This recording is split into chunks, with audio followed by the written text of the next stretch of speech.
চাকরি ফিরে পেতে এবারে দিল্লিমুখী শিক্ষক শিক্ষিকারা। আইনি পথে যোগ্য শিক্ষক শিক্ষিকাদের পুনর্বহাল করতে হবে, যোগ্য শিক্ষক শিক্ষিকাদের তালিকা প্রকাশ করতে হবে, এই রকমই একাধিক দাবি তুলে দিল্লির উদ্দেশ্যে রওনা হলেন যোগ্য শিক্ষক শিক্ষিকা অধিকার মঞ্চের সদস্যরা। তবে দিল্লির উদ্দেশ্যে রওনা হওয়ার আগে সোমবার বিকেলে ইংরেজবাজার শহর জুড়ে মিছিল করেন তারা। মালদা শহরের বৃন্দাবনী ময়দান থেকে শুরু হয় এই মিছিল। জানা গেছে, যোগ্য শিক্ষক শিক্ষিকা অধিকার মঞ্চের পক্ষ থেকে প্রধানমন্ত্রী, বিরোধী দলনেতা ও অন্যান্য সাংসদের কাছে দিল্লিতে গিয়ে তাদের দাবি দেওয়া তুলে ধরবেন।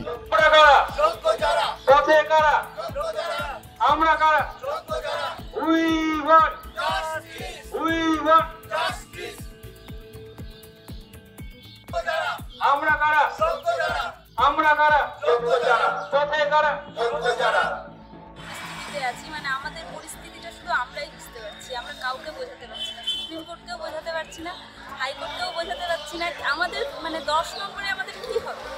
আমরা যে এখন ছোট ছোট বাচ্চা ঘরে, এদেরকে নিয়ে কী করে পড়াশোনা করবো? আমাদের শিডিউলটা সারাদিনে আগে যেমন পড়াশোনা করতাম, সময় পেতাম, আমাদের এখন লাইফস্টাইলটা পুরো পাল্টে গেছে, পুরো শিডিউল পাল্টে গেছে। এই অবস্থা করে পড়াশোনা করবো, পড়তে বসবো কী করে, এটাই আমাদের কাছে বড় চ্যালেঞ্জ। সেখানে নতুনদের সাথে, ফ্রেশারদের সাথে কম্পিটিশন করা, এটা আমাদের পক্ষে অসম্ভব হয়ে দাঁড়াচ্ছে।